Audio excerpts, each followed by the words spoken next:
जय हिंद दोस्तों, एक बार फिर स्वागत है आपका हमारी यूट्यूब चैनल मोनो स्टडी करेल पर।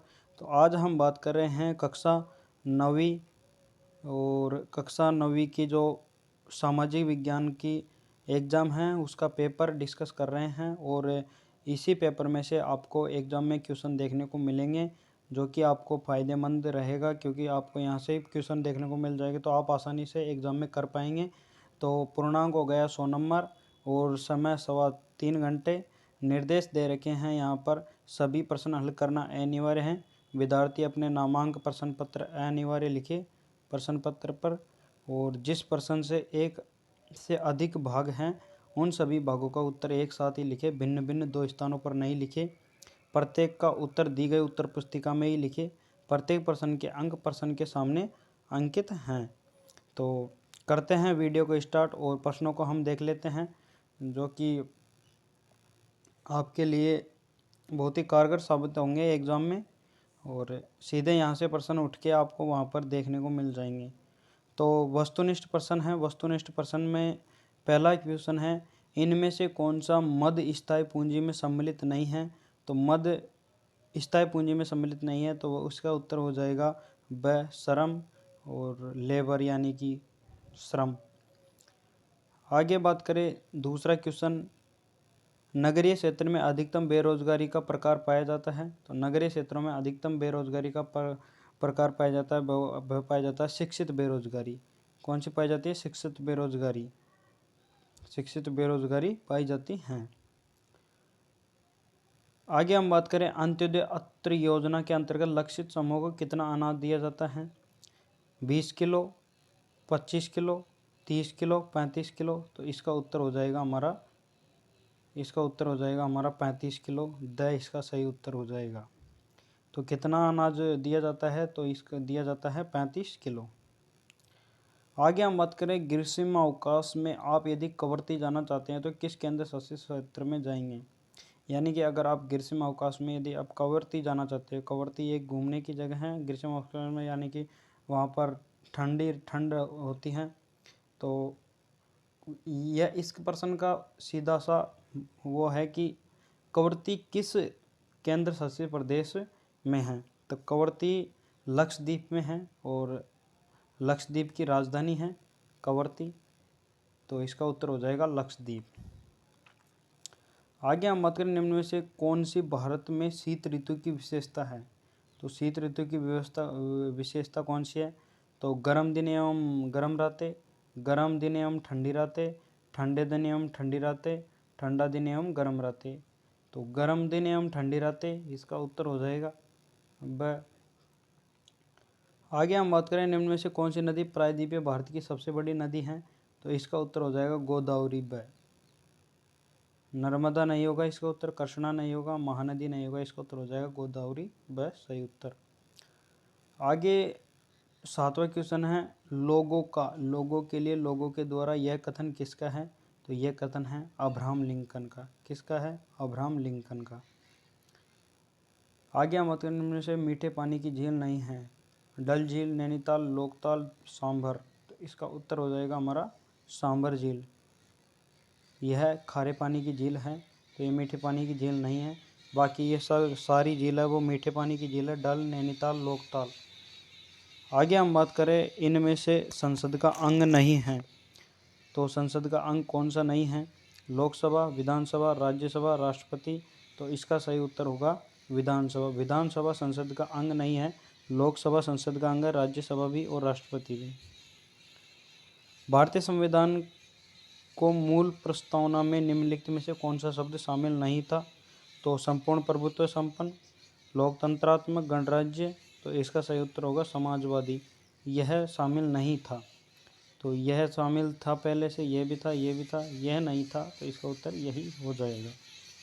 आगे हम बात करें, 1917 की रूसी क्रांति के दौरान रूस का राजा था। तो रूस का राजा कौन था? तो Vladimir Lenin, Stalin, tsar Nicholas द्वितीय, लुई। तो इसका उत्तर हो जाएगा जार निकोलस द्वितीय। उत्तर नंबर ब। इनमें से कौन सी हिमालय की सबसे ऊंची चोटी है?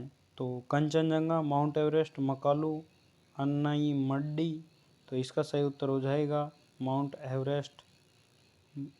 माउंट एवरेस्ट इसका उत्तर हो जाएगा 8,848, तो इसकी ऊंचाई है। और हिमालय की सबसे ऊंची चोटी माउंट एवरेस्ट है। आगे रिक्त स्थान आ गए। जामुन के बीज का बना पाउडर खालिस्तान रोग में सहायता करता है। तो जामुन के बीज से बना पाउडर किस रोग में सहायता करता है? कर्कवृत्त के उत्तर में स्थित भाग खालिस्तान कटिबंधीय हैं। तीसरा हो गया धुआंधार प्रपात खालिस्तान नदी पर है। विश्व का सबसे बड़ा डेल्टा अधिकतम नागरिकों के लिए लोकतंत्र का मतलब ही है। खालिस्तान क्षेत्र अन्य क्षेत्रों में विकास की मदद पहुंचाता है। तो ये आपके खालिस्तान हो गए।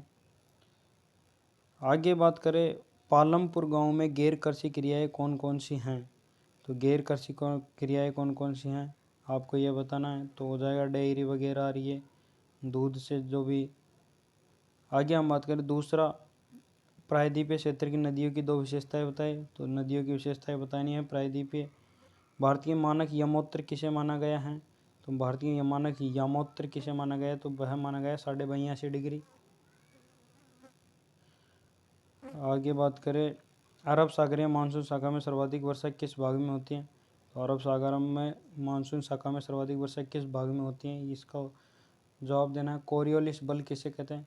तो कोरियोलिस बल यानी कि जो बल लगता है, या आप ऐसा अंदाज़ा लगा सकते हो कि कोई भी साधन इधर से आ रहा है, यानी कि इधर से ऐसे आ रहा है और इधर से जा रहा है, तो ये बड़ा वाहन है, ये छोटा वाहन है, ये छोटा है, ये बड़ा है। तो ये आएगा तो एकदम हवा के साथ झोंके से इसमें बल लगता है, यानी कि हवा से लहरा जाता है ये छोटा साधन। तो यही कोरियोलिस बल होता है। आगे हम बात करें छठा, भारत एक गणतंत्र शासन व्यवस्था वाला देश है, बताइए। तो भारत गणतंत्र शासन व्यवस्था वाला देश है, तो इसका भी बताना है। राजनीतिक एवं स्थायी कार्यपालिका में अंतर स्पष्ट कीजिए। तो राजनीतिक एवं स्थायी कार्यपालिका में अंतर स्पष्ट करना है। विधायिका द्वारा बनाए गए कानूनों तथा सरकार की नीतियों को जिस संस्था द्वारा क्रियान्वित किया जाता है उसे कहते हैं, तो क्या कहा जाता है?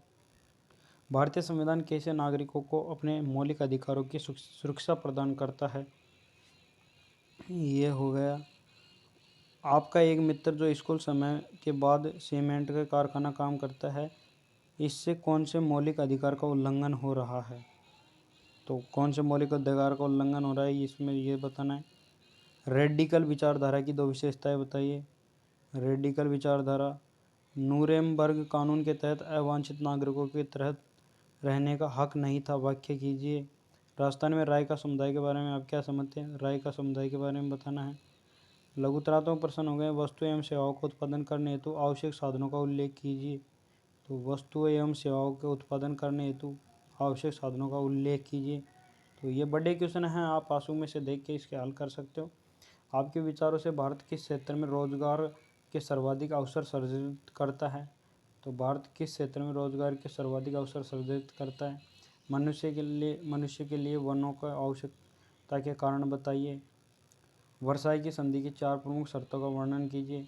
वर्साई की संधि है उसकी 4 प्रमुख शर्तों का। स्टालिन ने खेतों के समीकरण का फैसला क्यों किया? किशोर जनसंख्या, इनकी समस्याएं बताइए। उपनिवेश शासनकाल के अंतर्गत चरवाहों के जीवन में क्या परिवर्तन आए? तो ये प्रश्न हैं। आगे ये क्रांतिकारी सरकार ने महिलाओं के जीवन में सुधार लाने हेतु कौन कौन से कानून लगाए? तो क्रांतिकारी सरकार ने महिलाओं के जीवन को सुधार लाने के लिए कौन कौन से कानून लगाए? लोकतंत्र सरकार शासन का सबसे अच्छा स्वरूप है, स्पष्ट कीजिए। संविधान क्या है, इसकी क्या औचित्य है? महत्व, संविधान की जो भी जानकारी है वो बतानी है। आगे निबंधात्मक प्रश्न है। राज्य विधानसभा क्षेत्र में स्वतंत्र और निष्पक्ष चुनाव कराने के लिए किन किन बातों पर ध्यान देना चाहिए? ये निबंधात्मक प्रश्न हो गए। अथवा में है, क्या भारत का चुनाव आयोग स्वतंत्र है? इसके अधिकार तथा शक्तियों का वर्णन कीजिए। भारत में निर्धनता के प्रमुख कारणों को स्पष्ट करते हुए उन्हें दूर करने हेतु सुझाव दीजिए। निर्धनता रेखा के बारे में आप क्या समझते हैं? निर्धनता के लोगों के जीवन के क्या प्रभाव पड़ते हैं? आगे ये आपके मानचित्र आ गया। मानचित्र में लक्षद्वीप, अंडमान निकोबार, जयपुर और थार का मरुस्थल। तो ये आप बहुत सीधा नक्शा आया है, तो आप इन्हें कर ही सकते हो। तो ये आपका पेपर हो गया। और अथवा में अरावली पर्वतमाला हो गई, पूर्वी घाट, जम्मू कश्मीर, दिल्ली। तो अपने अनुसार जो भी इन दोनों में से आपको सीधा लगता है वह भर दो। तो यही आज पेपर है आपका। तो इसी में से ही आपको मिल जाएगा और विश्वास रखिएगा। वीडियो अच्छी लगी तो वीडियो को लाइक और चैनल को सब्सक्राइब करके जाना, क्योंकि ऐसे ही पेपर बाद में आगे भी हम आपके लिए लाते रहेंगे। तो मिलते हैं अगले नेक्स्ट वीडियो में, तब तक के लिए जय हिंद।